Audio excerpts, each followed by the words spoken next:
Eu consigo escolher uma favorita dentre as 9 fragrâncias, até porque eu gosto muito desse aspecto da natureza brasileira. E eu elegeria caju, a fragrância de caju, como a minha preferida.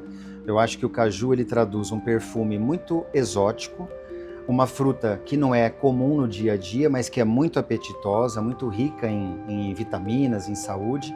E essa combinação dos ingredientes do caju dentro desse universo da perfumaria se transformou num perfume que para mim é fantástico para qualquer horário do dia.